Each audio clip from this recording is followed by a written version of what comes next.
welcome back to another special edition of the Bigger Picture. And we here tonight with the seat of the Esteemed.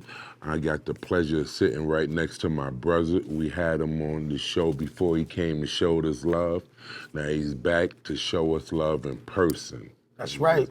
This is about to be an epic night. Yes, sir. Thank you for having me. If those don't know, you need to wake up. I'm trying to school you guys to something. We bring King Son on, we bring different legends like this on because we want y'all to understand what this whole thing was even made up. We giving you the ingredients. The ingredients. When you sit here and you watch this person, this man is a part of the ingredients of hip hop, of what we know and we get ready to all benefit from now today. This man is a part of the start of that. So pay attention, youngins. With that said, man, the last one we had was really good. It was really epic, you know what I'm saying? So some things we want to touch on that was, off top, viral and, went crazy. So, the death row stuff, you already know that went viral. That, that thing where you said Suge Knight got knocked out. I looked the other day. That was like at 500,000 views. Like, you know. I mean, we was there and we was there with, I was the first artist that signed from the East Coast to Dr. Dre. And we were in Calabasas, we was in Calabasas with Dr. Dre. And myself, Sam Sneed, Kim Flair from Brooklyn, we was there and it was hot, bro. It was no cakewalk, bro. A lot of people don't really understand that because we coming from the East Coast, So us being there for the first time, I had to turn up, because I knew I was in a volatile place and I knew that one crack the wrong way, we're gonna have to show and prove, but I kept trying to tell people that too, but a lot of people wasn't understanding. I was like, don't try to, just do the job and go home, like do what you do. And in other words, to your place of rest, because I was just Woodland Hills at that time. Kind of ironic, I was still fighting because I was a pugilist and I would run from Woodland Hills to Can-Am, to the studio. I wanted to keep my cardio up just in case something happened. I didn't want to have a low reserve tank. I wanted to have ample cardio because, it was like a situation where you had 3 different gangs there and everybody was sizing each other up. And when you deal, I've been in jail, so it's no different than being locked up, right? You're in a place you don't want to be. And if something cracks, you give a little, if there's a crack in your armor and somebody wants to get it off on you, you're gonna be the victim. So I already knew that growing up where I grew up from Jamaica, Queens, raised in Long Island, because I wanted to box. So 8 years old, I was out there. And, funny, my dad was from Harlem. My dad from Hell's Kitchen and my mother from Brooklyn. So when they had me and my sister Cookie, they moved out to Long Island with all their friends. So Lenny White, the Grays, the Tylers, a couple more other families, we all grew up together in Long Island. And I grew up in a community setting, but outside of that, sometimes it had to, and when we would fight, my father's friends would hold a gun outside while it's going down, so ain't nobody gonna jump him. So we were accustomed to things going left in our community, and not no fault of the people in the community, it's just the way it spun in our community, it's the way we felt. I remember being in the situation, knowing how it looked there at death row, and I kept saying, I'm not getting the bad end of the stick. I don't care how it goes, they're gonna have to kill me, because I didn't ask to be brought here. I didn't know this was gonna be the situation. I just walked in it, and there it was presented, And I remember Dre asked me one day, he said, did he put hands on you? And I looked at him like he was crazy. Because I don't know if he understood where I was at with it here in my mind. And I tried to convince Suge not to do that with Dre. You know what I'm saying? I tried to because I knew Suge was not a bad dude. He just I was studying the community from the LA side, and I was like, what is similar to that we have in common with them? I wanted to connect the dots in that, right? And I would be around Snoop, and I would notice that Snoop was a great, he never really wanted any problems. So even though he was in a gang, Snoop just had great energy, you know? And I remember one time when he was fighting for his life on that crime where he was ready to go to jail. I remember being in the room with his parents, and I zeroed in on their energy. And his mother had a very strong spiritual, and like our mothers, there was really no difference. And when I seen Dr. Dre's mother, it was the same energy. So I knew they didn't really have nothing different that we didn't have. It's the same thing. And I knew that if they cooked the soul food, it was gonna taste the same on both coasts. So I told Suge, I said, yo, if you trying to try to pull this shit here, them white cops are gonna kill all of us in there, because it's gonna be crazy. I let them know, like, yo, this is not this. Suge Knight and me is like similar in age. So I wasn't trying to, remember, I've been around Jack, I've been around people all my life. Of course. So I know how the energy is, right? So, and I've been in jail for a long time, been in jail a couple times. So I'm not, I'm not a stranger to that shit, My thing was trying to find a ground that we could, coexist on, because we're here trying to make music. Now, me being in the room with Dr. Dre was very instrumental, because when Dre did Gin and Juice and I heard him lay the track for Gin and Juice, I remember I was like, how is this? Because I wanted to see, because with the crew that I didn't know how it worked, right? But with this guy, he's the guy. I'm in the room with him, and I'm like, I'm gonna watch how this works. And he told me, he said, just watch. And I did. I watched him do Snoop. And I remember how the girl was in the room ready to cry when she heard the record, Gin and Juice. And I was like, what the fuck is wrong with you? And she's like, it's beautiful. I knew that this guy was on something. Like, the words, you know how you're entertaining, you think you're ready for something, and when you seeing it actually take place, when I walked in the room, my hair stood up. I was like, oh shit. There was no vocals done yet. So when he come and laid so much drama in that, I looked at, and the girl was like, because she's losing it as she's seeing them elevate in real time. She's in the corner like she's on a heroin trip. And I'm like, just like witnessing it with her. Like, I'm like, this guy is really the shit. He knows what he's doing. All right, so I'm trying to convey to Suge, don't fuck this up. Because I saw Dre actually be coming into, I seen the wings. I seen the Red Bull wings come on his back. I was like, this guy is really, really good. So when that happened, and I saw that he didn't understand that. He wanted to bully him. Bully him. And I said to myself, you're not sonically correct when it comes to this. You think you gonna do this and it's not gonna work. I knew it. And I tried to pull his coat to it. I did, because I didn't want to see him, who wants to see him in that situation, right? I didn't want to see him in that. I don't think none of us did, But as it happened, I didn't know Dr. Dre was going to be able to benefit neither, because our community couldn't save him. So what happened was Jimmy Iovine turned to Dre. And Dre had another deal. And then, again, Jimmy saw what I saw and was like, okay. And then Dr. Dre had an opportunity, and then Marshall got signed. And then, he did his thing. But my whole thing was me watching how it went down. It was instrumental. And in the fact that the bravado was on the front street. Like, everybody wanted to be the toughest guy. Now, I don't think people understand when it comes to combat, everybody in combat's not the toughest guys are gonna win. Some of the toughest guys kill themselves off, right? It happens. So with me being, sound to all of that, they didn't understand the kind of mother I came from. I couldn't come in the house. She was from Brooklyn and she was Bayesian. So I couldn't come in the house with a problem. She'd send us back outside to fix it. So I knew that they wasn't gonna smell that on me. And when I would see counterparts smiling on stages, I would try to convince them, like, yo, this is not the place to do that. You know what I mean? I knew it wasn't the place to do that because you had young dudes willing to show or prove themselves. Always. They were waiting, like, but here's the thing about them. With a person that's experienced, I seen little guys put them under the car.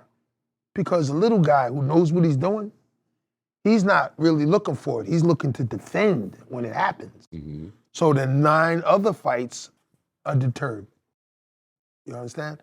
That's when you know, and when Mike Tyson would call, because Mike Tyson knows me and Riddick Bowe knows my whole boxing crew, but Mike Tyson especially would, are you all right? And I would always be like, nah, I'm fine, because I never wanted him into that. Mm-hmm. But Mike would always pop his head in, and but Tupac was a good kid too. I don't think Pac understood what was, I mean, he did know what was gonna happen because he looked at Smooth B one day and he told him, he said, I'm gonna die, I'm not gonna be here. But my whole thing is this, positioning, right? When I would see Redman, right, the young Redman, not my real brother, but me and Redman are like brothers, and I would tell Redman, he's looking at me at death row, and he feels like, okay, man, you proved your point, let's go home. Because he knew the level of the danger this was. And I'm looking at Redman, and I'm like, what are you talking about? He goes, bro, they kill niggas, bro. Come on, man. I said, man, I don't give a, man, roll the blunt. I know where the fuck we at. Like, I let him know, like, in other words, I know where we at. Roll the blunt. We in for a ride. But, and he knows what I mean when I say that. But the funny thing was, 3 weeks after that, I departed. And it went left because Dre left. So when Dre had left before me, it was okay to say, okay, this is over, because my thing was to be there with him. I met Dre, the first time I met Dre was in Jack the Rapper. He never really got a chance to hear me neither, We didn't have a chance to do that because he was working on letting them find their place in the tomorrow. And I thought that was important because we had checks and we did things in the industry. Snoop has to find the ground. The Dog Pound has to find the ground and Rage. And I was definitely on board for that because they were younger. And I didn't want to go before them. I wanted them to solidify their dreams and their aspirations, and then we'll go and get the goal, or the gusto. I had no issues with that. But it didn't work out like that because Suge, Marion Knight, didn't understand. He thought he was sonically correct, and he wasn't. Brute, yeah, but you gotta understand too, when I did a check on him and looked at how he got there, it was because he thought he was living the life of Brutus, Popeye. Isn't it similar? You see the similarities? Yeah, no doubt. Uh-huh. So him living like that because his mother comes from Mississippi. Now, a lot of black people not gonna like this, but I studied that, being an economist, I study that, how it happens, right? And when you look at the down south culture, they were taught by hillbillies and rednecks. Now, him being brute and, thinking that's the thing to do is something he adopted from not our community.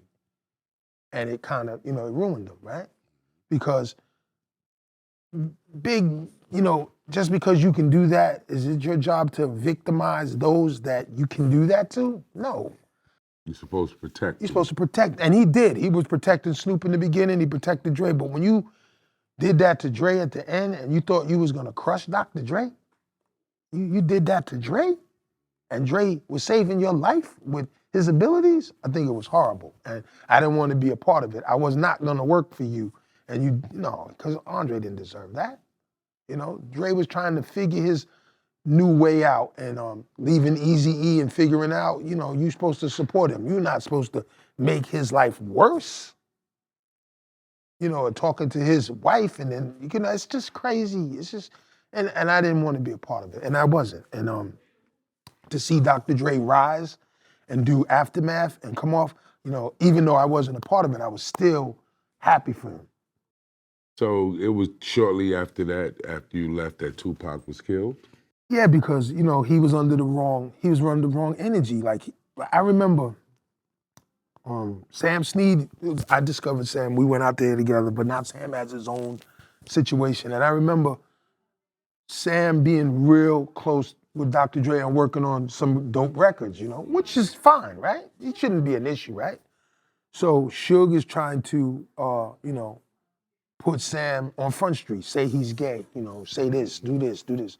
And he didn't want to do that. And, Tupac figured it was disrespect and he's going to show, this is what I mean about when the bully shit goes left and you shouldn't do it, right? He's going to show, okay, I'm going to show you that I can do what I want to do. And, you can turn that off. And, and he says he's going to do what you can do and then put him in a situation where he's, has to defend, right?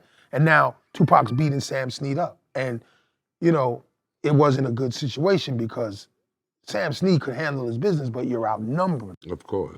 And you know what was bad too about, Suge's power and having that much money at that time? You got guys that are on the floor that will want to prove themselves. Mm-hmm. And I'm happy they didn't do it with me because you'd have had to. You would have had to do it and you'd have had to do it sufficiently with a person that has that cardio and was going to handle his business too. Because I already knew where we were at. You know what I'm saying? So God knows what he do though. You know what I'm saying? I was blessed not to be in this situation because Sam's my man. I wasn't there, but when I seen what happened with him and Pac, was definitely wrong in attacking Sam Sneed, then he gets killed. Because let's keep it real.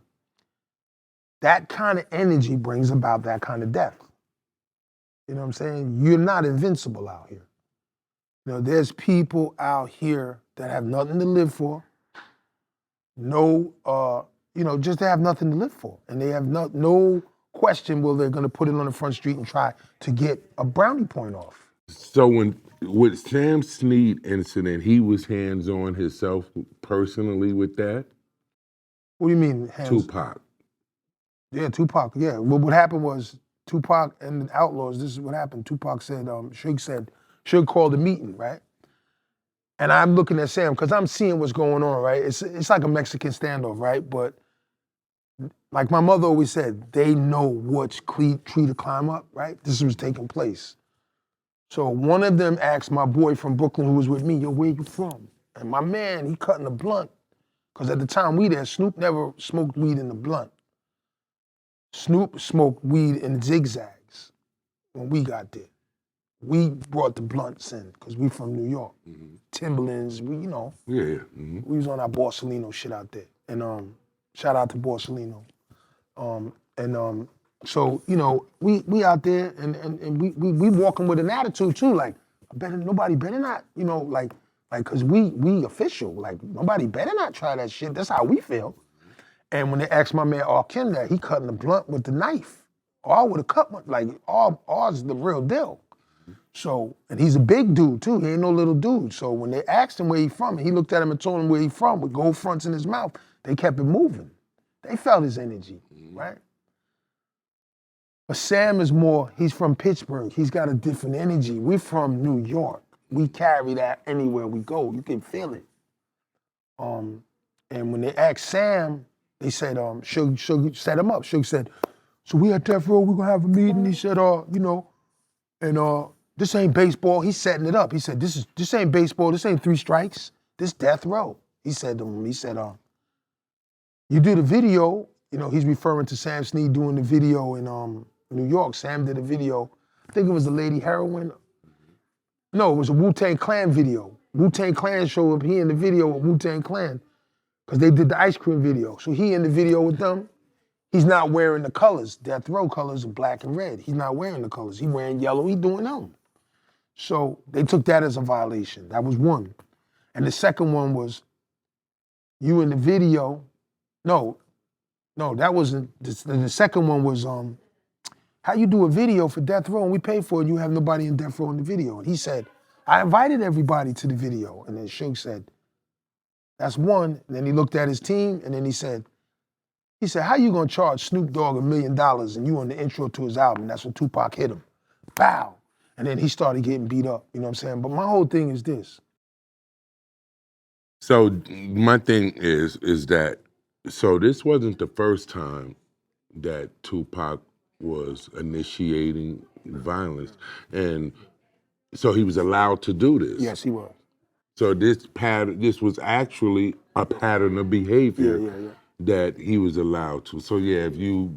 Because remember, this is what Suge is, well, when Suge is at the death row, we all at the show that night, you know, we all at the show, and Suge says, if you don't want your Vex video on the video, we in the audience that night, you know? And we could see the energy, how it's going, how it's turning into, right? So he's promoting that kind of energy against the East. But how smart is that? Because if Sam would have went and pressed charges, Pac was out on bail. That's true. He's going straight back to jail. Right, that's true. That night, if he wasn't murdered that night, Yeah. he was going straight back to jail. So it But, seemed like a lot of reckless... but the bad thing about him too was this. He's trying to get off death row because he sold 75 million records and he didn't have no money. So he's trying to get off the death row too. So this is what I say gets crazy, because he fires David Kenner, he gets killed that night. So he fires him because his money's not right. His mother's trying to figure it out. They're trying to figure it out. They're trying to get it together. But you in the room with him, you in the car, you shot, you get murdered. You know what I'm saying? Your whole setup, right? You didn't have to create these actions. Because like I said, okay, you get into some shit with some people you hanging out with. You get into some shit. It happens, right? You hanging out with the wrong people. I've done it before. You want to be accepted by the wrong motherfucker. I get it. But you're trying to take it out on the whole coast for some shit you did. If you're in the room with a chick and, you know, it's time to go home, like, I don't give a fuck. I'm in the room with I'm with a chick. Yo, I'm gonna see y'all tomorrow. That would have stopped the whole shit. And he'd have did that. But you wanted to be down. You didn't know when to say, all right, man, I'll see y'all tomorrow. You kept it going. And now when that happened and you get in that situation, now it gets really crazy, because now you gotta run with this team of guys now to combat this team when this team already had you. They had you. Had you would have just kept it where it needed to be, you let it go too far. And then when you got your neck in the noose, you had to run over there to get support. And that same support, like I said, you thought he was gonna leave that, you just left one. The second one got you tipped. You tried to bounce. The second time, it didn't work. Because they already knew you bounced from them. Politically, I believe that's what happened. You know what I'm trying to tell you? Because street shit. I grew up in the street, and you know, everybody has a different thought pattern on how shit moves, especially when you're spending money. And you got somebody out of jail. You need $1 million to get out of jail for him at that time. $1 million, yeah. You had $1 million bail. You up in Clinton down the Mora. That ain't no joke up there. You know what I'm saying? So, you know, and that's what I be saying. At the end of the day, he just needed to be around real people who had a conversation. Like, I got Cutter, and, you know, like when I get in some shit and I talk to, you know, Quay and them, and they tell me, like, this is what it is, I have people that I can talk to. I don't have it all figured out. You know what I'm saying? I know, and I've always tried to, you know, with things like this. So, what was very interesting was that they said a week before that he died, that, like you said, he fired David Kenner, that he had called his mother a week prior. Yep. And that he had a conversation with his mother and told his mother that the people he was with was apparently not the people he thought they was, or not necessarily safe people or good people for him, something to that effect. I agree with that. And that, you know, he was concerned about his money. He didn't know where nothing was or anything like that. So apparently his mother told him to fire David Kenner, and that to go and start demanding where all of this stuff was. Right. You know, he had no house, no cars in his name. Exactly. House ain't in his name. You sold 75 million records. That's an issue. He fires David Kenner. Then at the same time, he tries to fire Reggie Wright as well. And yes, he's murdered. And then they put him in a car. The security guard was told to ride in the other car and don't bring your vest. It was like... Don't carry no guns. They were told not to carry guns. And then you're fighting in a hotel. Yeah. With a guy, now this is where it gets crazy. You're fighting in a hotel with a guy you were playing on a football team with when you was 8 years old. He's a blood, you're a blood and he's a Crip. And that's Keefy D. You're on the team together. Like, it doesn't look good. Yeah. It's crazy.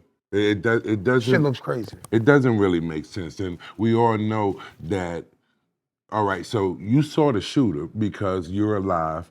You survived Right. the shooting, so you could identify the shooter. Could identify the shooter from day one. Gaddafi gets killed because he identified him. He gets killed. Understand They why go to Jersey and kill you him. say you don't identify the shooter, but later on, you paid.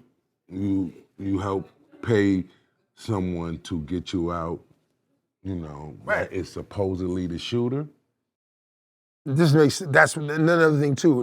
Right. So, But this is even another thing, Kat. I want to ask you about this one.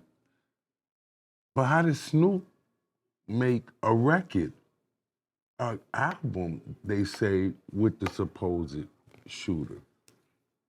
I don't know who that guy is. Big though. Dre. Wow.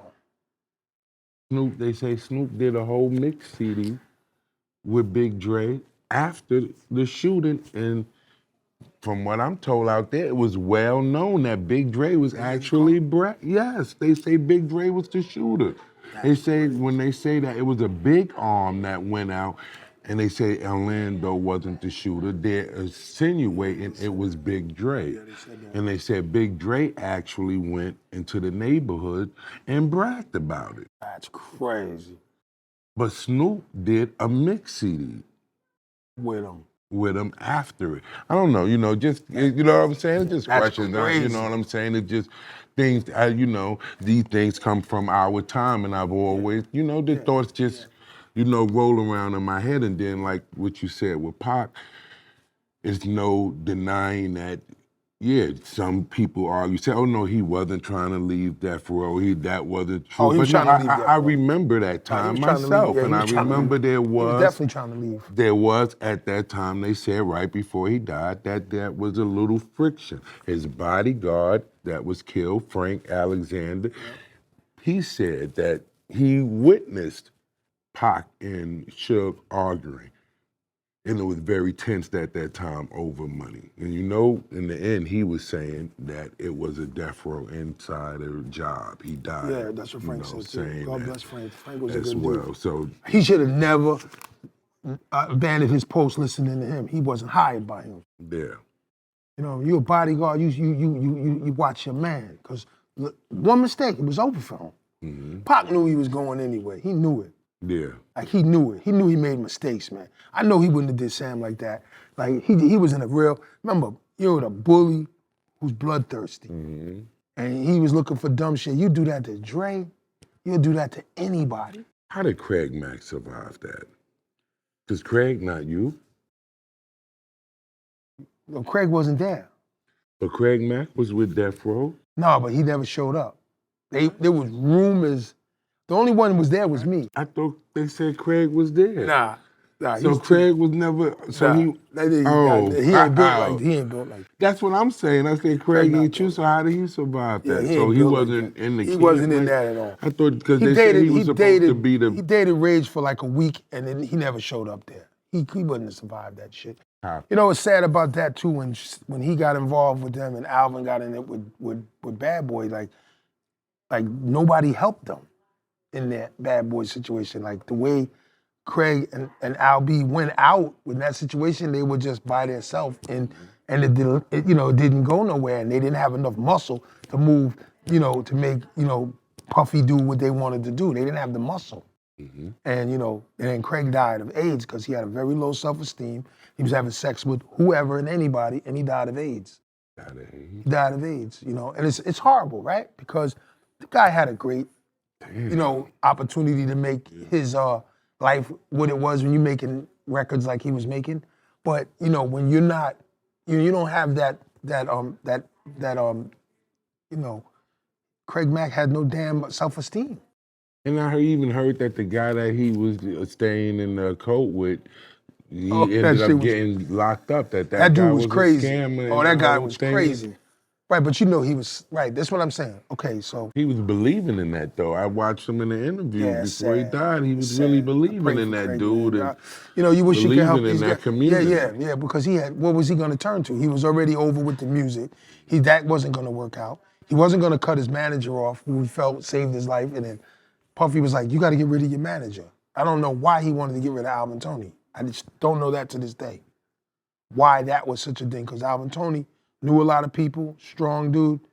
Wine dance, Alvin Toney did the thing. I don't understand what the friction was about. He delivered a great album. Why didn't he keep elevating? I don't know. So when Craig was talking about sitting in the car with the gun, contemplating on killing this man, he was talking about Puff, right? Yeah. Yeah. Yeah. I figured that. Yeah.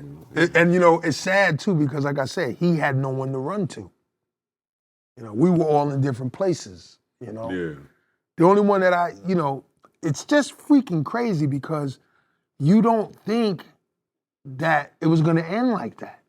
I don't think none of, what I'm saying? Come on, Craig at that time was like, Oh, he was killing. come on, man. Craig You know was what on I'm saying? fire. Flavor in your ear That is shit was to this another day. thing. Kids, yeah, flavor in your ear.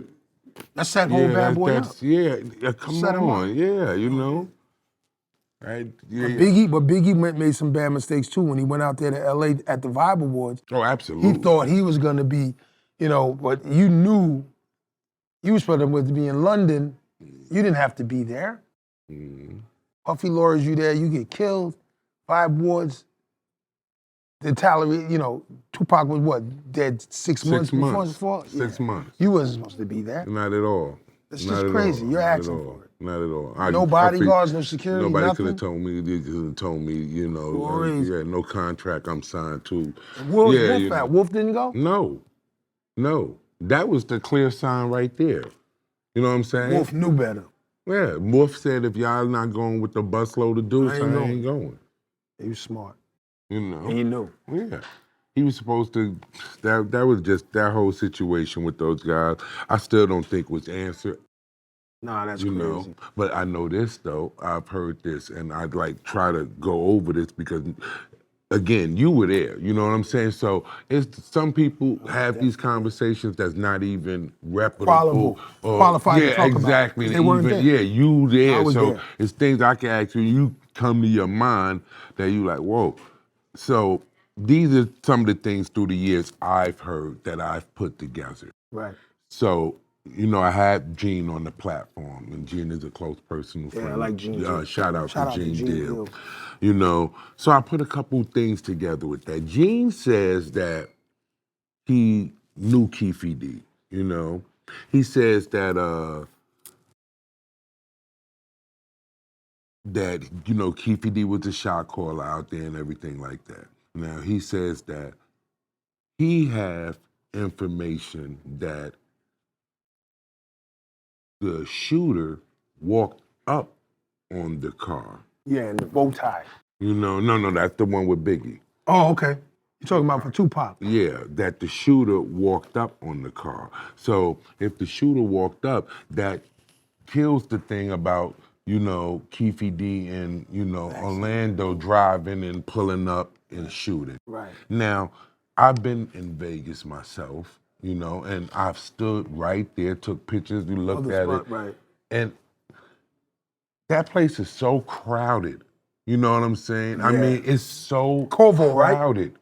Yes, exactly. Yeah. It's so crowded. I cannot see on a Mike Tyson fight. How is it possible? Me and my wife standing there, we analyzed it. It's no way. The car you saying was on this side. Buster U-turn, caught up with them and killed them. It just don't make sense. And then just able to slip away in the traffic. That's impossible. Out there, it's back-to-back traffic. And it wasn't. Ice Cube said the same thing. Exactly. Ice Cube thinks it's the government. And it wasn't. That's And it crazy. wasn't Mike Tyson night. We out there on a regular night. And it's crazy. not moving. Right. So how could it do it on Mike Tyson night? So I'm listening to Gene. He said he was told that, someone walked up on the vehicle. So I pay attention to that. Then I listened to Suge, and I listened to the story. They said the dude that was in front of them blocked them in.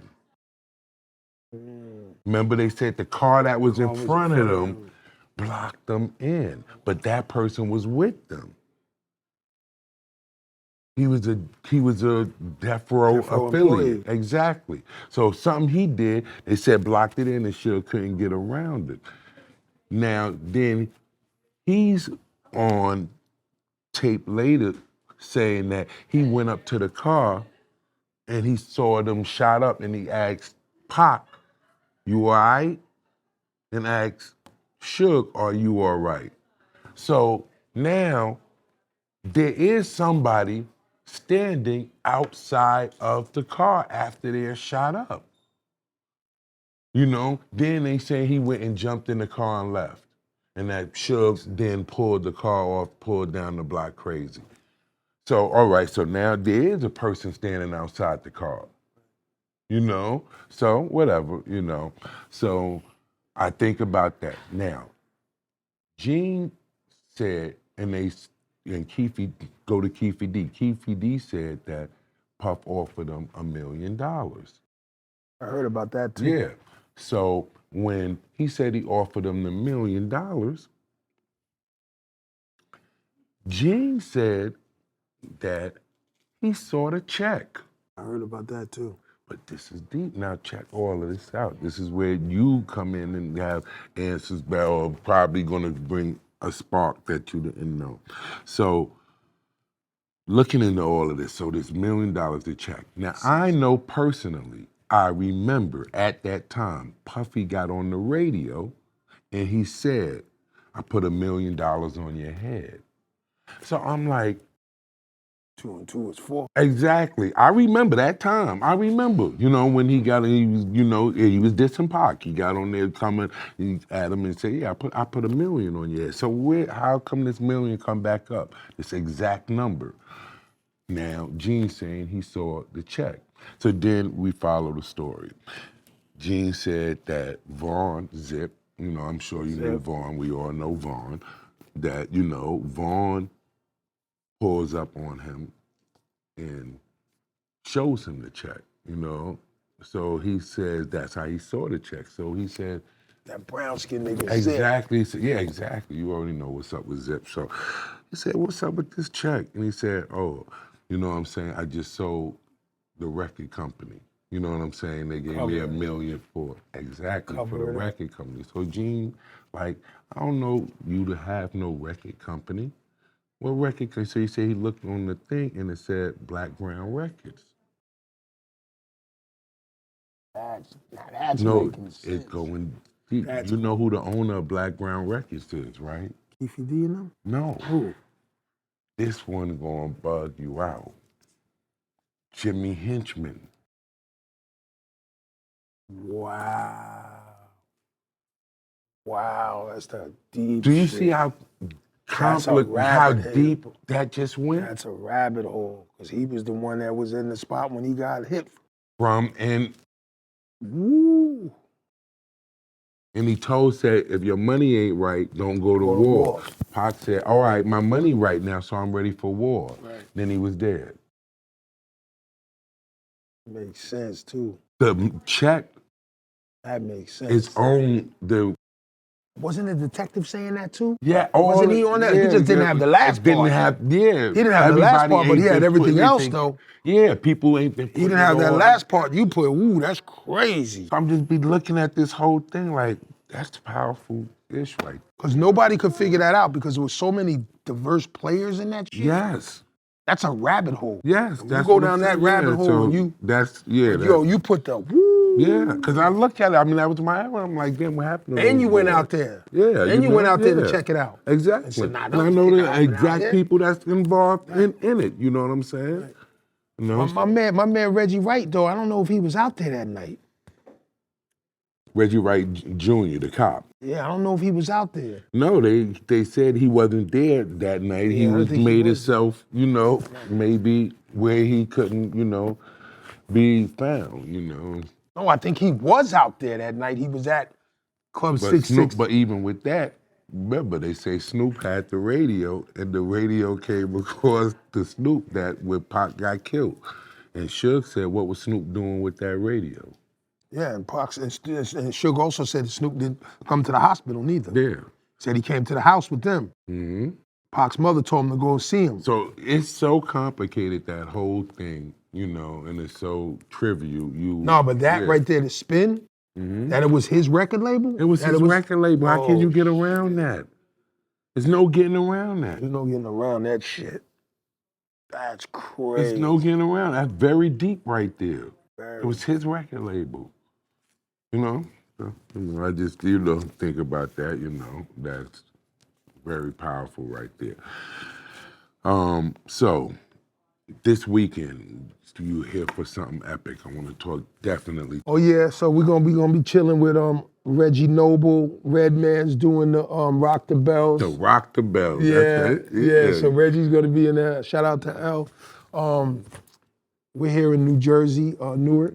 It's gonna be in Newark. You know, my whole thing with that is like, I'm just happy that Buster's closing. Reggie's co-headline. It's gonna be a great Buster's event. closing. Okay. It's gonna be a great event for hip hop and you know, the stellar audience to come out and just have a great time. It's gonna be at the Prudential Center.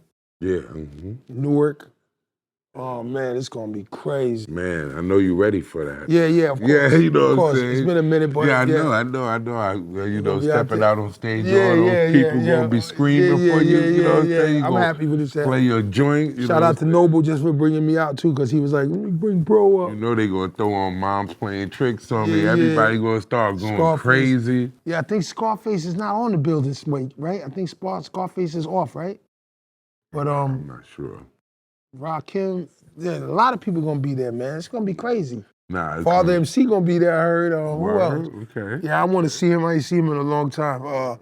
Soul for Real. MC. Yeah, that's gonna be an event, man. But East Coast still do it like, you know, how we do it. Yeah. East Jersey gonna hold it down like they do. Yeah, that I already know. I can't wait to. I can't wait to see that. To that day. So is Eric gonna be there? Yeah. Yeah. So that's. What about Paris? I don't know. I don't know who's. I just know that. You know, everybody's still waiting to see the epic. Yeah. I didn't get the reunion. call. I didn't get the call yet, but it's a surprise for me, right? Yeah, you know, everybody want to see y'all all together again on stage. The whole entire EPMD, Hit Squad, Def Squad, you know, that's, you know, what we want to see, you know, because we went through the 50 years of hip hop, and the presence wasn't there. You know what I'm saying? The whole EPMD, Hit Squad, Def Squad, that whole legacy that, to me, I was saying, how could we even have a 50 years of hip hop without the presence of those guys? That whole squad, that whole tree, even the branches, it meant too much to hip hop. You know, so I'm definitely glad to see that you're going to be there, a part of the Rock the Bells thing this year, because it's nothing without it. Now, have you ever heard of the Hip Hop Grandmaster Awards?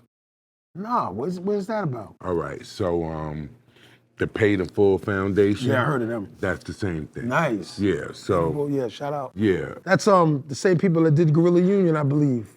I can't say, but the Paid in Full Foundation is Rakim, you know, hooked up with, you know, the, you know, big time investors. Nice. You know? So what they basically do is, you know, you have to be within the line somewhere. Wow. They every year pick 3 hip hop artists, and they give them $500,000. You know what I'm saying? They pay for their medical, you know what I'm saying? And every year you get 100,000 of the 500,000, and then you come and you perform and you do a show, you know what I'm saying? Each year that you come back for your 100,000. So you get basically 100,000 a year. The money have to be spent on your career. You know what I'm saying? So, you know, you have to invest it, in your career, you know what I'm saying? And that's their way of looking out for the old school rappers that come from the 90s that, you know, that didn't, you know, think. So it's called Paid in Full. So far, you know, some of the people that they have had is, you know, Rakim, of course, Grandmaster Cass, No. No? Grandmaster Caz. Nice, Kaz. Yeah. One of my favorites. Cool Mo D. One of my favorites. Roxanne Shante. One of my favorites. I love them. Scarface. Yeah, I love You him too. know, these are some of the names, the acts they've Talented had acts, so man. far. And that's what, La creme. yeah, that's how it, so what I wanted to ask you, how do you feel about that? How do I you love feel that. about that it's an organization? I love that, man. I would love to be involved in that too because like that's what it's about, bridging the gaps into the game and making things like that happen because we don't want to forget our unsung heroes, man. That made it what it is today. Nah, you don't want to do that. That's not the thing to do. You're so right about that. You know, but it's evolving though. We're still here. Yeah. You know, we still count. Our voices are still out here. We're still scaling. What I would like to see is I would like to see it grow. I would like to see it grow, and I would like to see and even myself become a part of something that more immediate could assist because there are rappers that are from the 90s that need immediate assistance. You know, they don't need, this whole thing. They need help now. They need programs now that, set them up. Curtis Blow's doing something about that too. Exactly, Curtis Blow's on point. Scotty X. It's like if you pick the 3 rappers now this year, the next rapper's got to when, I'm saying, when there are significant rappers that's on that list. Yeah. You know what I'm saying? So that should be, awarded this $500,000 as well. That is So how nice. long does that take? And who decides that? And you know what I'm saying? It gets a little political. You know those people? I was there, Cass, is a part of it, so I'm part of it through Cass, and that's my big brother. If you look on the platform, I hosted there. I hosted the show from there. Nice. And Kaz is involved with that. Because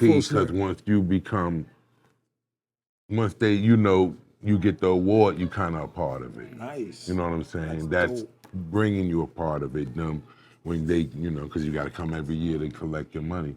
And then also you help the suggestions of who's next.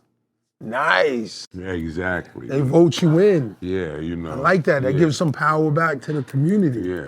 Yeah. So it's definitely shout outs to Paid in Full, shout outs to Nas. Let's just make it grow. That's dope. Let us as a community and a people figure out how to do this for ourselves. Yeah, because that's the key. Because that's another thing, you know what I'm saying?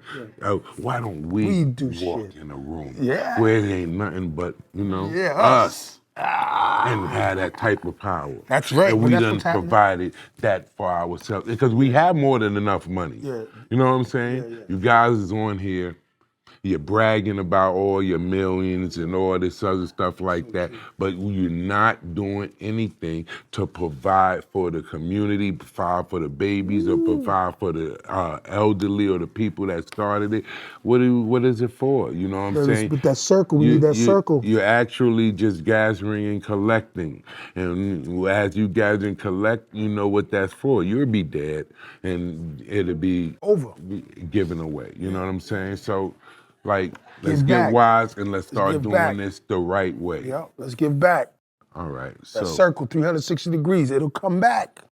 Yes, with that being said, very good, man. The rappers that are going through the crisis from the 90s are concerned. So, rappers going through crisis from the 90s. We are witnessing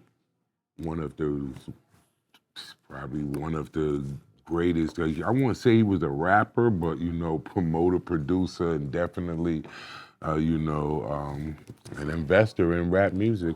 Puff is, we maybe a day or a Shy. week away. From the results of what's gonna happen. You know, I gotta, you Yeah, know what no, I'm saying? you I gotta gotta talk give about it to you. You gotta I talk think, about it. You know, I think I've been watching it. I've been very involved in watching it from the beginning. Shocked at some of the accusations. It was some cringeworthy moments for me. I was very cringeworthy in a lot of things, but I think there's 5 that they're gonna drop 5 charges of that. And I think that in the event that they drop 5, I don't know if they got him on something. You know, government is real tricky with that kind of shit. You know, we're talking about a federal case, you know, on him, and I don't know if they presented enough evidence to get a RICO, sex trafficking. I don't know. I don't think. I mean, there's definitely spousal abuse. You know what I mean? Yeah. I'm not laughing. Yeah. Just saying this. That's there. It's evident. You know what I'm saying? But again, you know, I think we as a culture just have to do what we are supposed to do. I think, you know, we're not a culture, we're a subculture. And I think, you know, I think he was role playing Hugh Hefner. And it just went too It far. looks like that. I mean, it mirrors the same image. He was role playing like he was that guy. And then, you know, it just got Playboy Mansion style and it just went too far. Do you think me and my queen often talk about this almost every day?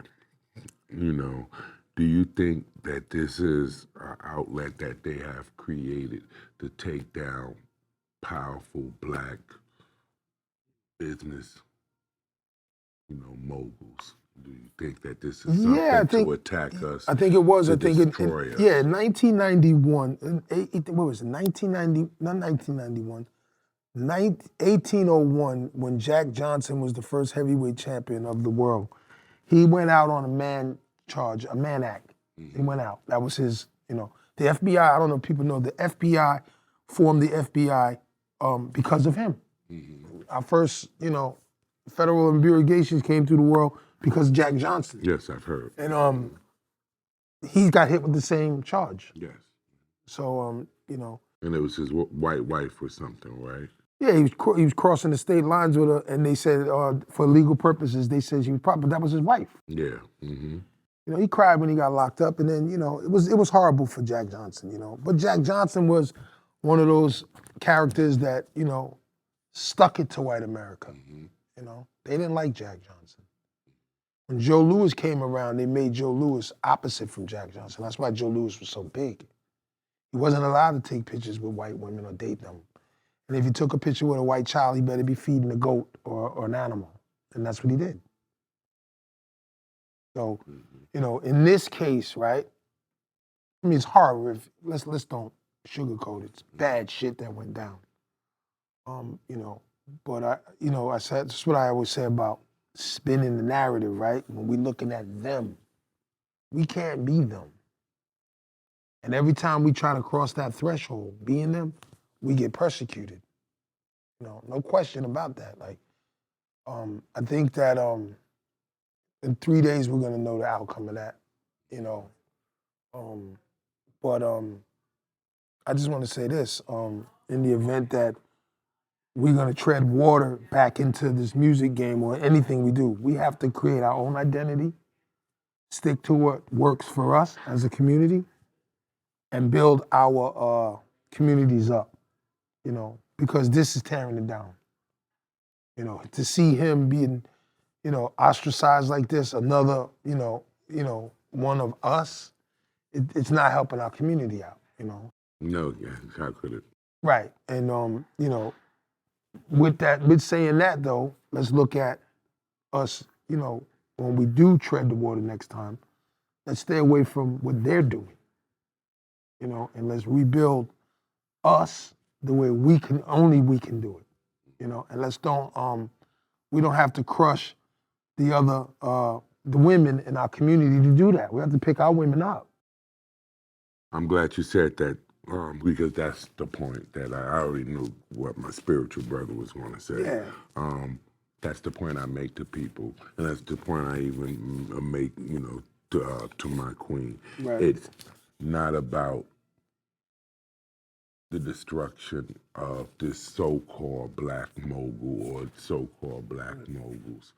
It's the devil coming to receive his profit. You know, if you want to be correct, what you're doing, you know what I'm saying? You got to give your life to the Lord, you know what I'm saying? Yeah. We shouldn't be, you know what I'm saying, comfortable in our sin, you know, and they are so comfortable right now. That is what has happened. These people are people that you see that as a result have many years have went through warnings and went through different things, and they don't, you know, they begin to be comfortable in their sin, and they don't think that, you know, the chicken's gonna come home to roost. Exactly. And don't tell me about the government. Don't tell me about the law enforcement. The law enforcement has been placed here for a reason. They do not swing the sword in vain. No, not at all. You know what I'm saying? If they swing the sword, you are doing something wrong. My God, if you pissing on women, all that money you had, like, come you could have did something really good. You know what I'm saying? Do you spending that money on that, on the baby oil and that, and the baby's out starving? That's crazy. And you out buying baby oil to rub on naked bodies? Again, we're trying to do what they do, and we're getting caught up. We're trying to follow the most vicious thing that has been introduced to us, and that is porn. Yeah, that's horrible. See, that is what people don't realize. We're following and we're trying to imitate porn. Porn is not okay, people. Porn is poison and it's demonic and it's a bad spirit that has been placed on us. And most people have become addicted to porn from children, like a Puff Daddy, you know. And what happens with porn is when you watch something, those thoughts, you will later in the future unconsciously try to project those thoughts out into your own life. So now when you with a female, you are trying to reenact those porn type things. So what we see is, if you even follow the trial, that's cockhold. You know, having the, you know, God screw your girl and you there, you know, doing that. That's cockhold stuff that they were having porn. You know what I'm saying? You could obviously see he's imitating porn. And even if you listen to the trial, Cassie said that they had to perform porn scenes. The scene that they're doing, the freak-offs are supposed to be reenactment of porn scenes. So, you know, they're acting. Yeah, I don't know what you follow, but they're role playing. That's porn. But he wants his porn live, you know, in action where he's, you know, there watching. But bottom line, it lets you know that how poison porn is. Now, speaking about that, did you know that the person that created and came up with the idea of making porn said that when he had came up with the way to destroy Jesus Christ? Study it. Woo! Oh, that makes sense because Roman Caligula. Yes. That's where they got it from. That's what he said. The guy who said he had came up with a way Caligula. That makes sense. To destroy Christ. That's and Christ crazy. Destroy Christ and Christ followers. That makes so much sense. Get it, people? Caligula was horrible. It is doing that to this day. It's destroying us. So porn is bad. That's a message. Horrible, bro. Fat Joe. Fat Joe. He's caught up in this now. You know what I'm saying? I heard about that. He's caught I heard about in Fat Joe was caught up in but I think Fat Joe is getting so famous. I don't know where it's coming from with him because I see him with his family. See him a couple times in Miami, and he's doing his thing. And I don't know where this was this old accusations? So his former TA, you know TA? Yeah, it's hype man. Yeah, TA is coming from TA lawsuit. TA is suing him and a federal RICO. But he sued TA first, right? No, I don't know. Yeah, about he that. sued TA first. I forgot what he sued him on.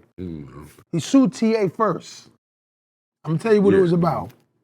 He sued TA for defamation of character. And now TA's hitting him with this. Then he can't defamate him more than this.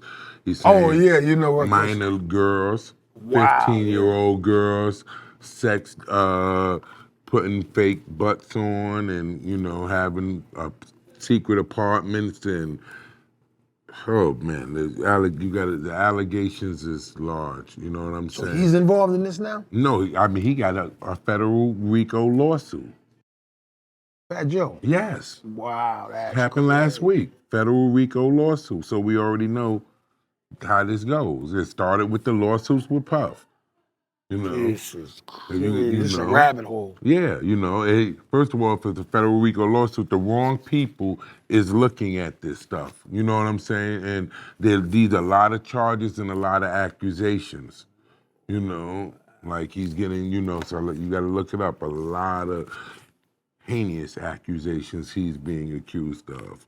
So again, did he respond to any of this? Yeah, of course. He tried to say he responded the day, I think, ago. I don't want to quote what he's saying, but I'm sure he's denying it. He's saying, I guess he got to fight it. They speak through their lawyer. He didn't say something himself. His lawyer. The lawyer made a response that, these allegations it's a are shakedown. It's money grab. Trying to get money, this, that. That's what they always say. But it's, hip hop on fire. Exactly, it is. It really is. And I don't know what's going on with this. I know. Have you seen him and Jada new podcast? They got. Yeah, I seen it. I seen a couple of episodes. I think it's dope. I think he's doing his numbers. They got some crazy conversations they talk about when Jada goes back and forth with him, and Jada doesn't always agree with it neither. I was dying laughing at the one where That's funny. see where he was like, "Oh Jada, the show ain't gonna work if you the leader of the Cap Joe." I was dying. Showing Jada. Yeah, that was hilarious. Crazy show. That one was shout funny. Out, fellas. Yeah, shout out to that one. Yeah, much respect to y'all. I mean, again, Joe, you should understand this above everyone, because there was a time Joe was looking towards the ministry, now it don't seem like that because, he has drifted from seeing that, but there was a time I knew, because I watch, me and you different, we watch. Yeah. There was a time in Joe's life where Joe was really thinking about giving his life to the Lord and maybe moving towards ministry, which he would have been great at. And he was confused, I think. And, I remember him in Harlem when I met Fat Joe before he was making records. I met him at Dapper Dan's. And Fat Joe was copping, he was copping the gear, and he didn't have no record out, but he was always in Harlem. Mm-hmm. Yeah, cause Big L. Yeah, that's right. Digging in the crate. Well, he gravitated to them eventually. But I believe this is before them. Yeah. Mm-hmm. Shout out to Fat Joe. I remember him. I was with, I met Joe the night the Melly Mel fight with Willie D? With Willie D. And I'm with L, me and L, that was my dude, so me and L in the spot. You knew his brother too?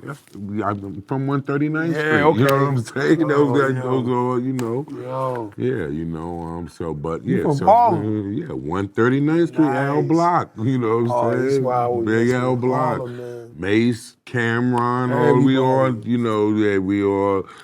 same, My dad grew up around the same block as Lou Sims. I know Lou too. I know Shout out to Lou Lou all my Sims. life. much respect to Lou. He'll be on the show one day. You know, Yes, sir. all of that's to my. Your man in Bakerfield hollered at me, man, about yo, Lou was killing it out there. Shout out, Lou. Yeah, that's all like in a circle there. But yeah, that what was we saying right before that? Oh yeah, we was just talking about the circle, like and how people was making moves out there. We just got off Lou Sims real quick. Oh, we was talking about Fat Joe. No, that's what we were saying. Yeah. So yeah, it was just I was gonna say this. He was trying to be a minister. Minister, right. And a choice comes. When you have to make a decision. Exactly. You know what I'm saying? And sometimes it's hard to defame or you know what I'm saying, or the ministry, and you know, and sometimes you have to. But you know what? It's not too late, you know, because he can always do his thing. All of this actually should call him into, you know, a place, you know, the whole FBA thing that he went through, which I wanted to talk about next. What do you think about that? When you talking about that, like I always think about that and I go, 1940, Count Machete had Toasted. Yeah. Right? Mm-hmm. So I don't know if they're going further than that, because I try to talk to Jamal about it and have a conversation with it. I don't have a problem with debating with him. Mm-hmm. But if you're gonna say that, the biggest point I want to make about that is this. Where would hip hop be without the German engineering turntable? Mm-hmm. Like, he has something to play, right? There's a part to play. Without that belt drive, there's no hip hop. Mm-hmm. So we have to give Germans theirs, we have to give Jews theirs, and we have to give the African American, the Spanish, and the West Indians theirs. This is not just a foundational Afro-American art form. I don't think. Mm-hmm. You know what I'm saying? I mean, I just don't see it. Mm-hmm. When you break it down to the levels, like I said, without that turntable, we don't have hip hop. There's nobody rapping. You can't rap over the record now. Was there rapping before that though? Yeah, no, I don't know, because I can't go past Count. I can't go past Count. In Jamaica. That's 1940. I don't know. When they talk about Here Come the Judge, that's 1950. But yeah, before there was any music to it, was there? See, in the South, I know they had something in the South where they would speak in like a poem type, you know, talk, and you could almost kind of see how you could put the claim that rapping derived from that. So they would say, talk fast and slick talk. And even when I did the interview with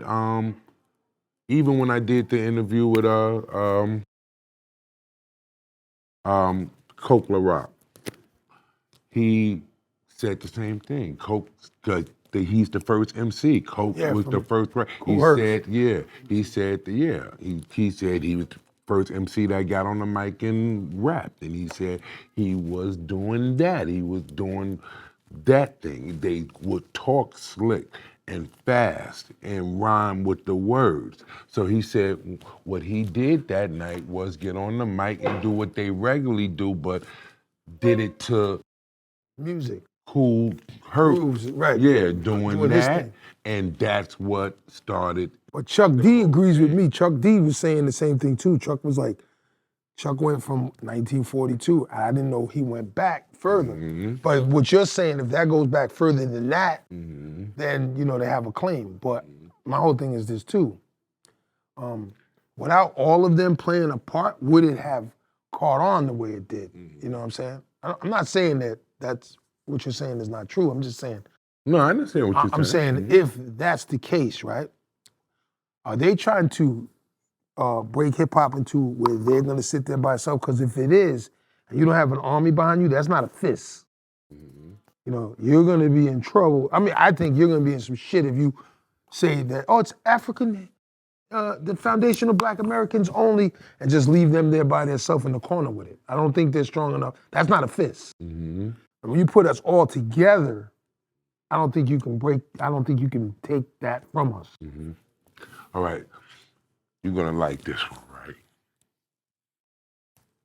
You're gonna like this one.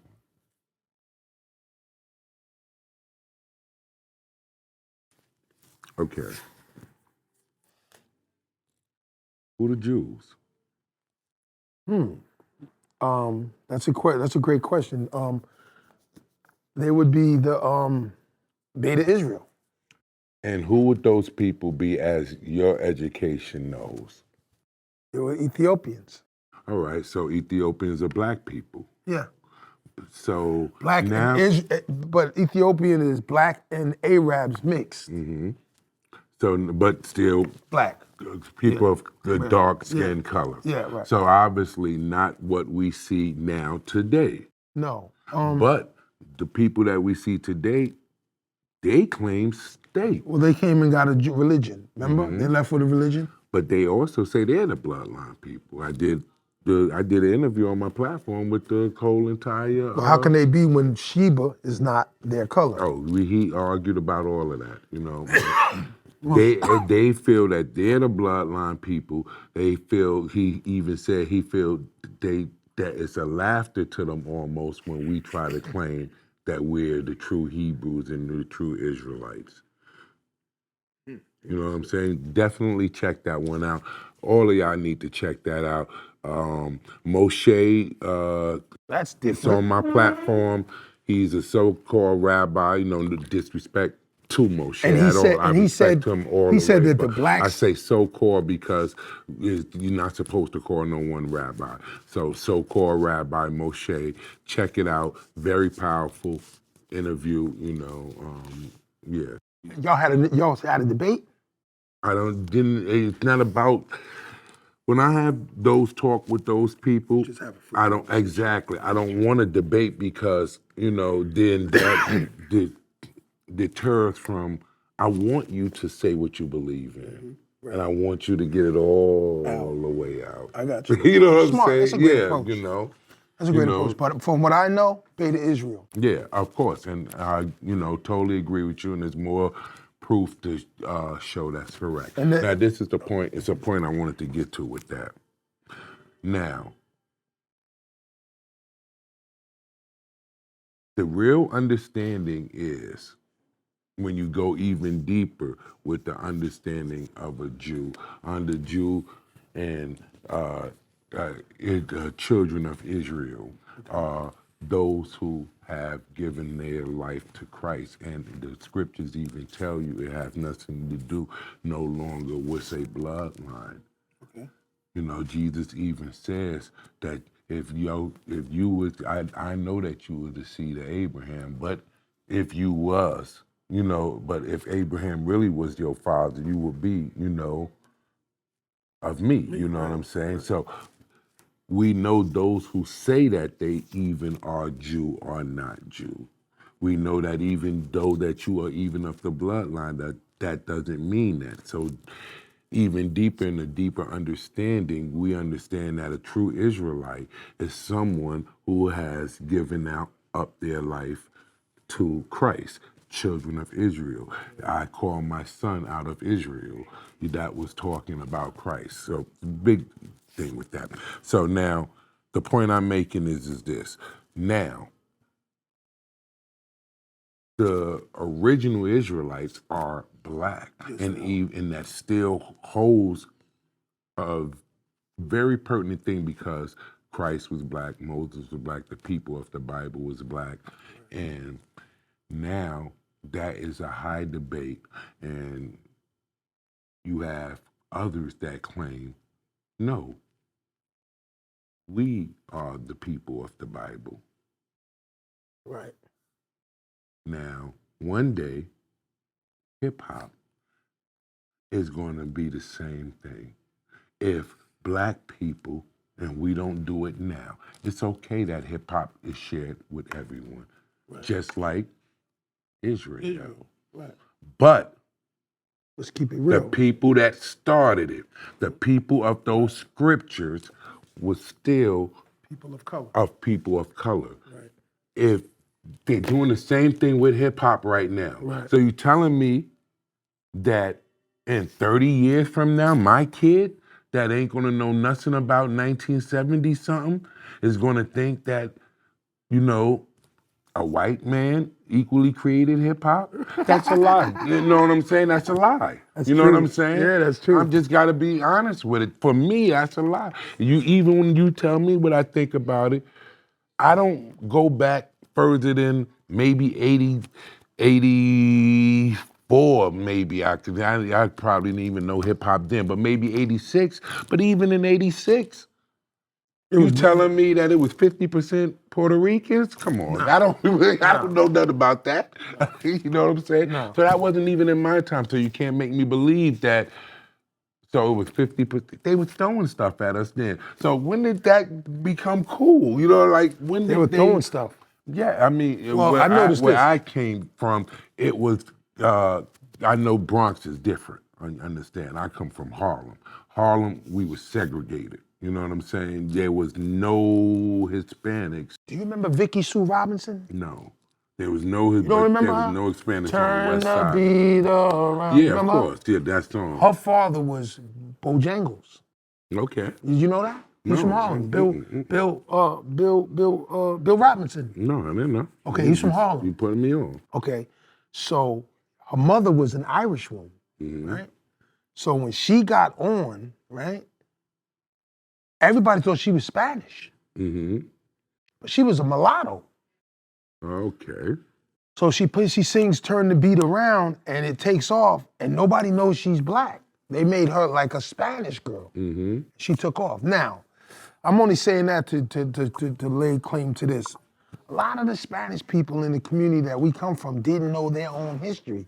There's a guy by the name of Campos, who was the first lawyer in Puerto Rico that got a master's degree in law. And he fought for the rights of Spanish people, right? And the government did him greasy as hell, just like they did the black people. Like the American government put him in jail, and they put LeBron, the female LeBron, who went to the courthouse and shot that shit up, the House of Representatives in DC, she shot that shit up and did like 20 years in jail, right?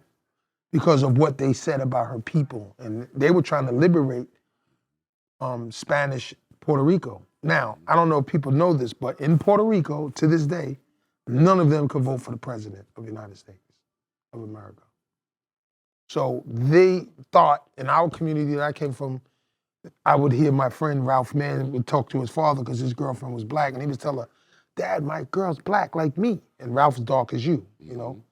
And he would say, "She's black like," and his father would give him problems about her being, because she was black. So there was this side of Spanish people that didn't want to claim black, thinking that they were going to side with white folks, the Europeans. But what they didn't know, they knew the history, that they did them worse. We can vote anywhere we go. Yeah. They can't in Puerto Rico. Got you. So, you know, they're learning, and I encourage them to find out about who Campos was, who LeBron, you know, he I'm was. studying, yeah. You know what I'm saying? Because when you find out what happened with them and how America stole Puerto Rico for sugarcane and how they left them in the dark, you got to educate them to what the people, so they can get it. Because when you educate the mind and it knows, it corrects itself. So if they don't know the history and they're trying to kiss up the people and push us to the back of the bus, once you put them into what's going on, they wake up out of their delusion. You know, and that's what was going on with them. They not understanding what the history is of them and what America, not all America, because let's keep it real. When we're talking about this culture of America and how this is happening to our cultures, we're talking about the government, not white people. Because there's some beautiful white people that stand online with Martin Luther King, you know, everybody. Like they make Michael Jordan who he is today. They'll buy the ticket, the little white kid wants to be Michael Jordan. It's not the people, it's the government we're talking about. Absolutely. And once you understand that, we can direct our conversation to where it needs to go. You know, we as the people suffer. They did it to the white folks too. There's some white folks out there that got done dirty too. We'd be like, ooh, they did them like that. So we're about people. the thing with us is we got to remember as a culture that even in Africa, in the Congo, when the great Patrice Lumumba stood for his people in the Congo, and he wanted the Belgian government out of the Congo, had Muhammad Ali had knew about what he was, he would have never went to Zaire to fight Foreman. Tell you why. Because when the bomber died in Zaire, because they changed the name to where it was the Congo, it was really Zaire. He went and got the blood money to fight Foreman, and by the same government that killed Patrice Lumumba. They killed him so bad, his only tooth, it was only a tooth remaining of him, right? He was the prime minister. And he didn't do nothing bad. He just wanted his people to have sovereignty over their community without the Belgian government involved. Mm-hmm. But because he was pushing the government out and they wanted the minerals, they killed him. And Muhammad Ali getting rid of Malcolm X, who would have knew who he was, he couldn't tell Ali what he was doing with the money. I don't take that money because that government is connected to killing him. He's what you are in Africa. Ali shows up to get the money, not realizing, we African, we not understanding that the government you here getting this money from just killed your man. Yeah, who's what you are in Africa. He believes what you do in America, he believes what you are in Africa. You picking up the money, it's blood money. So many times our people don't know the history. Don't know what's going on, yeah. You know, like Muhammad Ali, born in 1942 in Kentucky, was named after an abolitionist named Cassius Clay, right? Cassius Clay was an Irishman who freed black slaves. Now, people might not know who he is, but it's time we open up the book and find out who Cassius Marcellus, the politician was, because he went out for us, our people, and his name needs to be revered because every person he ran across of color, he freed them. And Muhammad Ali was named after him by his grandfather, who named his father after him. But Ali didn't still know what this name represented, and you from Kentucky like him. Yeah. So we have to get the information out there, and I don't understand, even if he wasn't an avid reader, how he didn't know this when you're in Kentucky, where this man is from. The word should get usually passed down. It was only 3 generations down. Your grandfather, Herman, named your father after him. Mm-hmm. Named your father, after him. And you didn't know at 19 what his name, he said on TV, I'm named after a famous Kentuckian, but I can't tell you what he did. Mind blowing. Like he's abolitionist, he freed your people. Yeah. And you are the face of civil rights in a lot of ways. How you don't know this? So we gotta get the stories out, and these people gotta know what's going on so we can close the gap. Because when we close the gap in our community, the monkey shit doesn't happen. And the people, like I said, I don't want to say this too, in the down south foundational African guys, when they're talking, I'm not here to crush nobody, but I'm here to tell you the history. Y'all learn from the hillbillies and the rednecks. Y'all got y'all culture from them. Mm-hmm. That's what makes y'all different from us. We West Indians.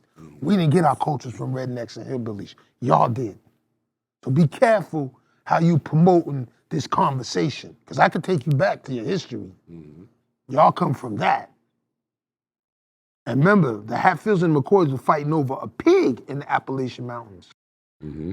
We didn't know what chitlins was till they introduced it to y'all. That's a nasty thing, chitlins. Right. We didn't know what that was till you introduced to that. We didn't eat salt pork and turnip greens and all that shit that they came from them. Mm-hmm. And they called them crackers. It wasn't a racial epithet. It was what they called their self. Because they were wisecracking people with the mouth. Mm-hmm. So, people don't know this history because they're not, they don't read. They don't know. Well, I know that what's unfortunate is that when we allow ourselves to go into the different classes under ethnic background or even color, because again, what it all boils down to is God and the devil, and who's your father, who's your dad, are you a product of God Or Satan. Or you a product of Satan, and that is ultimately what matters. Question. They use all of this stuff to separate us. You know what I'm saying? Is ultimately just one race, and that's the human race. Yeah, they always done that. All the classifications after that is something that's They always done that. Made to break us apart. But if you notice, the people, as they evolve, humans are loving each other. Like when I see, I don't know if people know this, but Irish people were the first ones in the ghetto. They came to this country in 1840, and they filled the ghettos of Boston. But they were persecuted like the blacks were in 1865 when we were running around. They were running around first. They were called potato niggers. It's in the dictionary, right? Yeah, but they were. The Irish were called potato niggers, and the Chinese were called rice niggers, and the Indians were called red niggers, and the Middle Easterns were called sand niggers. But all of that is powerful, though. But I didn't know this, though, they right? were being called, they were actually telling you what type of Israelite and what that was. So they were actually breaking it down to you.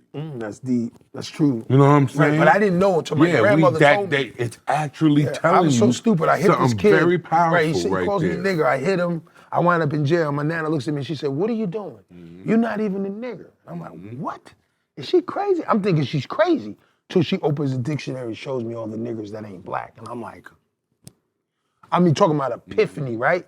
So I'm like, holy shit. And then my uncle started talking to me. They're psychiatrists. They start turning my head. Everything I learned, I taught Red Man. Yeah, no doubt. Of course, that's your little brother, yeah. Loved him. I just, when I saw him, because, when Reggie was young, the Desert Eagle, the tissue in the nose, the drug selling, he was on his shit. And I was like, after I woke up and I'm looking at him, I'm like, man, I got my hands full. You gotta. But the thing about him was he listened to me. Yeah, no doubt. And when he, little bro figured it out, I didn't have to worry about him. And I was like, holy shit. Yeah, no you know what I'm saying? But information, if it happened to him, it can happen with anybody.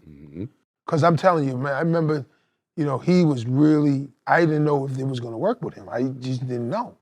Because he was so active in his street and, with the dark shit, I didn't know if it was gonna ever come out of it. But sure enough, when you sprinkle the information and he got it, and you leave him alone and the seed grows and you water it and just walk away, it started growing. And now I have a full-fledged individual that everybody can look up to and learn something from. So, I say that to say this.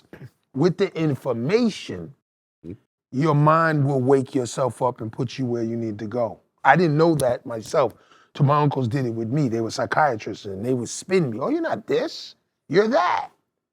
And when I started believing it, I transformed to that. More like Mike Tyson coming out when Customato said, he's still shy, gun shy, but they started convincing him that he was the next thing. And when he believed it, it happened. Yeah. Speaking of Mike, I can't forget that before we end too, because I know that's a close personal friend of yours. Yeah. What happened? You gotta tell me what happened. What was that last fight? Was that? Oh yeah, with Jake Paul. Yeah. Grab? Jake Paul it was, but listen, dude was shout out to Jake good Paul. In the commercial. But here's the thing. I listen. I don't know what happened me and Teddy Atlas said the same thing. Teddy Atlas is saying the same shit. He was like, we knew if he'd have got next to him and he did what he had to do, Jake was gonna be a problem. But Jake being a businessman, I heard, was behind his damn, if you knock me out, you're not getting money. This is what I heard. To my crew. He said, if you knock me out, I'm not gonna give you the 20 million. You gotta So Mike had to, shout out. Mike is a great sportsman. He kept it real. And, and Jake let's keep it real. Let's don't bullshit each other. Jake loves Mike and wanted to get him a payday. He didn't want to get his ass. It was about, that's all about giving Mike. He loved Mike that much where he said, I honor you, I'm going to give you this money. But look, I beat you? Like, come on. You know what I'm saying? Come okay, on. what were the L for the money? Okay, but you didn't beat Mike Tyson. Yeah, like, stop. Come on. I think we all saw that, like, this ain't, what's going on? Shout out to Jab Judah. The Judah brothers, the Judah fathers, shout out to them. Yeah, definitely shout out to Zab, that's my guy. Yeah, but we knew Mike was Mike, man. Mike got close to him, and I seen Mike pull back a couple times. You saw the same thing. Yeah, I knew. I pointed They that was out right to there. my wife right there. I said, I don't want to watch the fight no more. And Jake wasn't going to give him the money. He's pulling his punch. Yeah, he pulled his punch. I said, come on, anyone that know how to fight know he done pulled his punch. And he was open for it too, and he pulled back. Now I said, I explained to him, I said, when you at his age, he had one choice and he didn't take that choice, and then I knew the fight was fake. At that age, he had it said 10 seconds. Yeah. 10 seconds. You already know, 10 seconds. Yeah, no doubt. We're going to end this real quick, real fast. Yeah, he would have hit him. Either I'm going to knock you out or you're going to have to knock me out. Yeah. But we're going to figure that out. And Jake tried to knock him out too, We're going to figure that out couldn't. within 10 seconds. Yeah, and you know what I'm yeah, saying? Yeah. That's how, and when I saw he didn't do that, I said, oh, this is fake. Yeah. You know what I'm saying? You ain't boxing this dude. This ain't no boxing fight. Nah, that was a money grab. You know good and well he if wanted you to give get Mike some money. And a thing with somebody outside at that age, he wanted to give your Mike some head money. have to come off that shoulder quick, real fast. I'm not dancing around with you or none of that. When I saw him start doing that, I'm like, You 100. You 100%. this is fake. Yeah. Jake, shout out for giving Mike that payday. I appreciate that. Yeah, shout out, Shout out for that because you know what? That was amazing. Shout out to Mike. And that's what I mean. As we evolve as people, a lot of love, man. Yeah, It's a lot of love, man. Especially for us, man. It's a lot of love, man. So, yo, Jake, shout out, man. I ain't mad at you. Now, dude, Trump is going to let Puff go. No, but you know what? That's funny you say that because I would have thought he would have because they were friends. I think he just want to see what happens. I Puffy, think he want to let him sit in the pot for a minute. but man, but then he might pull him out the pot. You know what I'm saying? But let's say 3 days we got to this. Yeah. We'll know in 3 days. And I think 4 days after that we'll know that if Trump let him go. Oh shit, yeah, that's deep. I think Trump would give him about a week. You know what I'm saying? A week to sit. That's crazy, man. There's been a lot of shit this year going on. He talked shit about Trump, so that was a problem. You know what I'm saying? That was a problem. But Trump, shout out to Jory Jordan. She's coming with a podcast too. It's called Hip Hop in Hollywood. I can't wait to hear what she's doing. And I want to give a shout out to did I give a shout out to Jonathan and the boxing podcast that's coming with Red Corner, Blue Corner Boxing, Jonathan. My man, Riddick Boseman. He's coming with a crazy one. Oh yeah? Yeah, this platform is gonna be crazy. I mean, I can't wait to see some more information come out. I love what you guys are doing. Yeah, shout outs to the champ. Forgive me, my mind. You know how it goes, y'all. Tank? No, heavyweight. One that should have fought Mike Tyson. No way. Who?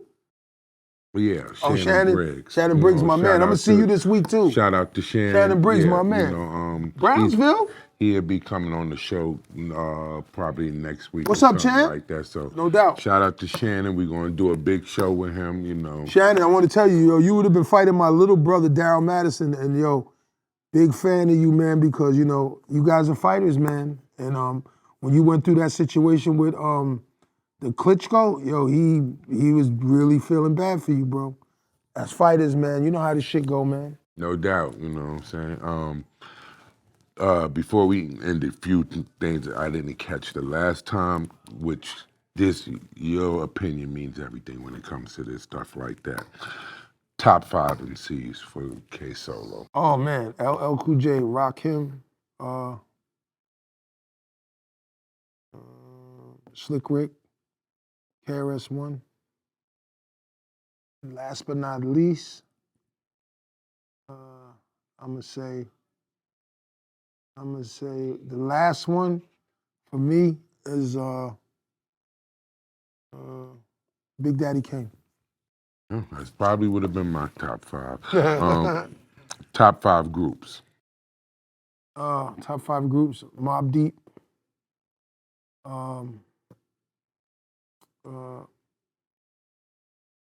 NWA,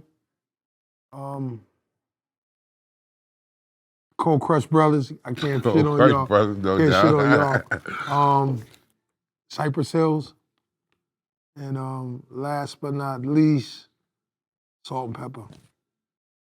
No Dipset, no Deluxe. Yeah. Nah, I'm Yeah. older school than that. I like them too. My kids like them more. My kids are more into them. But I'm into lyrical.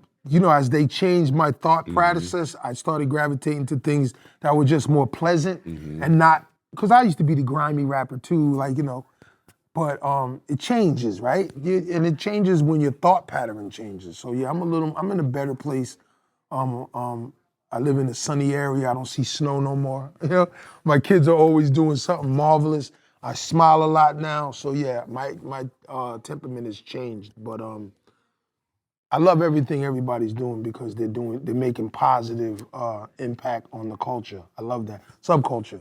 And the last one, which almost was something close to the one you just said, but the top 3 female MCs.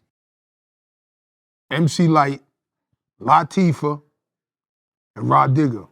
That was easy. That was good. Now, with that said, it's controversy, so much controversy surrounding Remy Ma and Papoose, and now Papoose saying that he was her pen. You know what I'm saying? That he penned on He her. always was dope with DR Period. Shout out to DR Period. He always was dope. I like Papoose. I'm very impressed with his ability on that bag. To see him hitting that speed bag like he hits, you could tell Papoose has been around the gym. That's something you don't learn right away. So shout out to him. I think, I don't want to say I think it's staged. It could be. If it was, you guys are pulling it off. Great. But I hope you guys resolve it and be happy because time, is time is short. And but if you're staging it, you're doing a damn good job.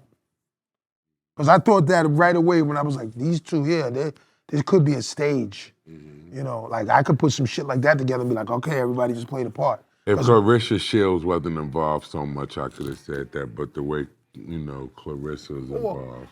Yeah, she's a great fighter too. I would have loved to see her Super fight great. Layla Ali, Super man. great, super I used to hang out with Ali's daughter at Death Row, May. Shout out to May. May used to come through, and I told him, Death Row, dude, you better not try to put the wand on her. You know whose daughter that is? I think they would have been a great fight if they was in the same time. I didn't want to see Layla fighting Me too. now. That's true. I didn't want to see Layla come back out of that neither because you know what?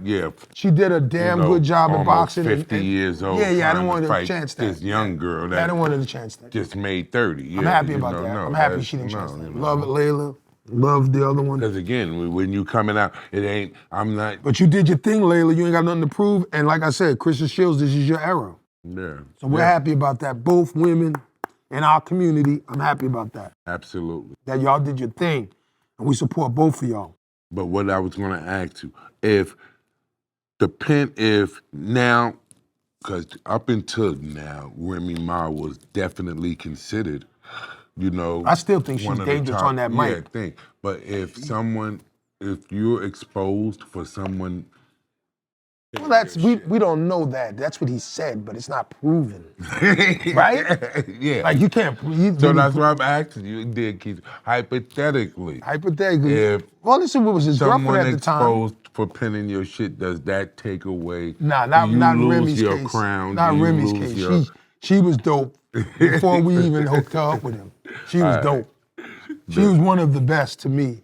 Got you. Before Pat. And the only reason why I didn't put her in the top 3 to me, because the way, she's a beast, She got to be in that conversation though. I gave Light, Latifah, and Rod Digger that run because they moved the culture. Yeah, Light, before she showed up. We can't even. But Remy, fire, Light was bro. the female Rakim. We already know that. Light yeah, is Light, nothing to play with. Light was the female Rakim. She got me through a bid, man. I'm in there, man, handing Light. I said, seen her on the big dude. I was like, yo, she's dope. In fact, I don't know if people know this, but when I heard, I used to be in love with this guy named Sam, I don't know. I wrote Moms in My Business to that same. Oh, okay. Like, that's how I wrote Moms in My Business with her cadence. Mm-hmm. It was very, Your mom's, right? Is she so nosy? She plays me like a game, but I'm the ring around the rosy. I even met your moms at the family barbecue. I said, I don't see nothing wrong with my daughter seeing you. So it's similar. Yeah, no doubt, yeah. You know, and you know, me being a drummer, I could always do this and play and rap at the same time and not use the beat. That's how I would write my albums locked up because I never had the equipment. So I had to sonically be, and that's how I wrote all my rhymes. Jay-Z too, like we write the rhymes the same way. We bang on the table, get it done, and then apply it to the music when we get home. You know what I'm saying? I took time off from that scenario because in hip hop, once I got clearance and my life was, you know, cool, I didn't have really a lot to say. You know what I'm saying? And I didn't want to waste the words. But I will be dropping a new album soon. My sons are coming out, and you know, Wolfgang. Yeah, Wolfgang's gonna come with a new project, and you know, I do have some songs from the Dr. Dre project. I don't know if I'll finish that because I always wanted to do that with Dre, but like I said, outside of that, I do have some stuff coming, some real dope stuff, and like I said, look out for it. I won't disappoint. Yeah, we are waiting. We are waiting. doubt. This is the time for all of that to come back. Yeah, no question. You know what I'm saying? Is there anything you want to close out with? Nah, just love having you always, you know, bringing me on. Great commentation, you know, and conversation. I love it.